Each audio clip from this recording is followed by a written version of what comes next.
여러분 안녕하세요. 오늘은 소시오패스에 대해서 이야기를 해볼 건데요. 많은 분들이 소시오패스 어떤 부류의 사람인지 사실 인지를 못해요. 그 부분에 대해서 제가 쉬운 예시로 이야기를 해드릴 거고요.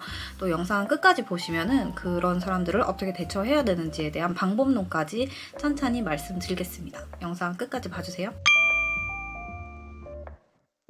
제가 쉬운 예시를 하나 들어드릴게요. 소시오패스는요, 강아지에 비유하면 광견병 걸린 강아지입니다. 그 말은 곧 유기견이라는 얘기겠죠? 그런데 강아지가 보통 유기가 된다는 것은 주인이 의도적으로 버린 경우도 있겠지만 자기가 길을 잃어서 주인을 찾지 못하게 된 경우도 있고 여러 가지 변수가 있어요. 그런데 보통 유기견 보호소나 맘씨 좋은 사람이 강아지를 발견하고 새로운 보호자를 맺어주는 경우에는 다행인 경우입니다. 하지만 광견병에 걸린 강아지는요, 끊임없이 떠돌아다니다가 결국에는 병까지 얻어 걸린 강아지란 말이에요. 그랬을 때 그 강아지는 어떻게 행동을 하죠? 사람만 보면 물어 뜯으려고 달겨듭니다. 그리고 거기에 한번 물리면은 사람이 굉장히 고통스러워하고 또 개에 대한 트라우마가 있게 되는 거예요.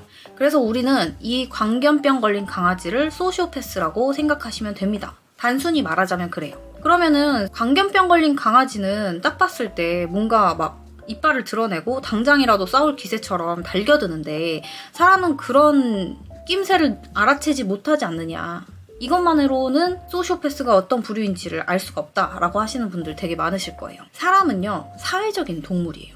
똑같이 동물이지만 개는 본능적으로 자기가 느끼는 바에 충실해서 행동까지 옮기는 부류고요. 사람은 사회적인 동물이기 때문에 자신이 이 사회 속에서 생존하기 위해서는 이빨을 함부로 드러내는 것보다는 사람들과 유하게 어울리고 내가 평판 좋은 사람인 척 이미지 메이킹을 하는 것이 더 유리하다라는 것을 학습한 동물입니다. 그렇기 때문에 우리는 평상시에 소시오패스를 잘 알아차리기 어려워요. 하지만 여기에서도 아예 방법이 없는 것은 아닌데요. 그건 바로 내 촉을 믿는 것입니다. 사람이 사실 오감, 육감 이런 얘기를 해요. 근데 육감이라는 것은 나의 감각이에요. 본능적인 느낌. 근데 보통 소시오패스를 경험하지 못해본 사람들은 나의 이런 쎄함이나 기분 나쁜 찝찝함 이런 것들이 근거 없이 느끼는 느낌이기 때문에 섣불리 거기에 대한 확신을 주기가 어려워요. 그러다가 나의 본능적인 느낌을 무시하고 소시오패스를 계속 허용해 주다 보면은 실제로 소시오패스에게 당하는 경우가 많거든요. 근데 그때 가서 과거를 뒤돌아 봤을 때 내가 느꼈던 게 결국 맞았네. 그때 나의 느낌을 확신할 걸. 이라는 후회가 밀려옵니다. 하지만 그때 가서 후회하면 늦은 거죠. 그래도 그러한 경험을 통해서 나에 대한 확신을 해야겠다라는 다짐을 하게 된다면 그걸로 저는 여러분들이 가치 있는 경험을 했다라고 이야기할 수 있을 것 같습니다. 결론적으로 소시오패스는 사람이기 때문에 사회적 동물로서 자신이 어떻게 생존해야 되는지를 계산해 본다고 했잖아요. 그 계산상의 행동이 곧 자기가 굉장히 괜찮은 사람인 척 이미지 메이킹을 한다거나 자신의 욕구, 욕망, 손해 이런 것들을 드러내지 않는다는 특성이 있어요. 그래서 그 소시오패스들의 행동들 중에서는 위계 질서를 확립하고 자신을 따르는 추종자들을 은근하게 모색합니다. 그리고 보이지 않게 자기 주변에 자신의 편을 들어줄 만한 사람들을 배치를 해둬요. 그럼 어떤 느낌이냐면 유기견들끼리 광견병 걸린 강아지랑 함께 다니는 거랑 똑같아요. 동물의 세계에서는 약육강식이기 때문에 본능적으로 자신의 먹을 것을 찾아다니면서 어렵게 살아야 되고 또 거기에서 힘이 부족하면 공격을 받으면서 힘겹게 살다가 결국 죽는 운명이에요. 그거는 동물들의 운명입니다. 하지만 사람은요, 따지고 보면 누가 나를 버리지 않았어요. 그냥 과거에 내가 어떠한 부정적인 경험을 계속 끌어안고 사는 것뿐이에요. 누구나 다 성인이 되었을 때는 자기 자신의 앞가림을 하고 자기 자신을 돌보면서 살아가야 되는 의무가 있고 또 그렇게 할 수 있습니다.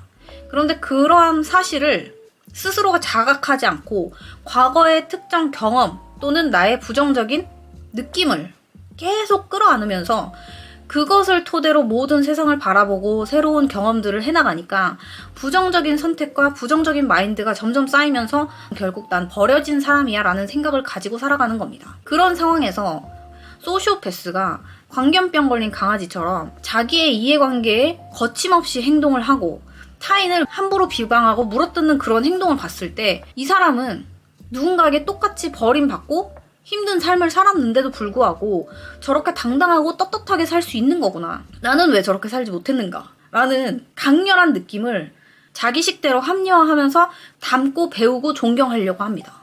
그게 아주 멍청한 거예요. 그리고 그게 바로 양심이 부족한 사람들의 행동 방식입니다. 자기 자신에게 느껴지는 그 강렬한 느낌으로 행동의 근거를 삼고 합리화하고 확신하는 사람들은 그야말로 본능에 충실한 사람들이기 때문에 짐승에 더 가까운 종류라는 거죠. 그래서 우리들 또한 누구에게나 다 외로움, 공허함, 사랑받고 싶은 마음 다 있습니다.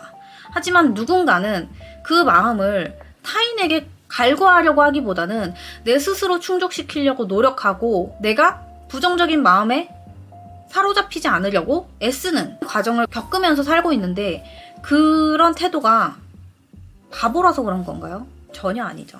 최소한의 양심이 있는 사람들이기 때문에 그런 겁니다. 그래서 여러분, 소시오패스를 제대로 간파하고 싶으면요. 그 사람은 일단 공감 능력이 떨어지고 어느 순간 자기 자신을 스스로 포기하고 타인을 괴롭혀가면서까지 자기가 생존해 나가려고 하는 모질이라고 생각하시면 딱 알맞을 것 같아요. 그리고 그렇게 강렬하게 행동하는 사람을 추종하는 사람들조차 그냥 병신입니다. 그래서 그런 부류들을 어른들께서는 그냥 불쌍하다, 불쌍하게 여겨라 라고 이야기를 하는 거예요. 결국 그 사람들은 근본적으로 자기 자신이 버림받았다고 생각하면서 살아가는 사람들이기 때문에 더 보태지 않아도 이미 불행해요. 하지만 자기 자신의 불행을 타인에게 전가시키고 상대방 탓을 하면서 자신의 잘못을 합리화하는 사람들에게는 단호하게 행동할 줄 알아야 합니다. 마치 우리가 광견병 걸린 강아지가 나를 향해 물어뜯으려고 달려올 때 맞아주는 게 아니라 옆에 있는 짱돌을 들고 대응을 해야 하는 것처럼요.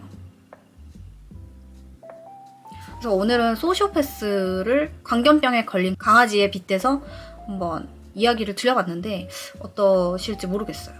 그리고 누구나 다 자기 스스로가 좀 뭐 버림받았다라든지 하는 마음, 경험 이런 게 한 번쯤은 있을 거지만 그 부분에 대한 치유 또한 양심에서 우러나오는 것이기 때문에 양심적인 삶을 살려고 노력하시는 분들은 분명 내 인생은 내가 구제하고 살릴 수 있다라는 확신이 생기는 때가 올 것입니다.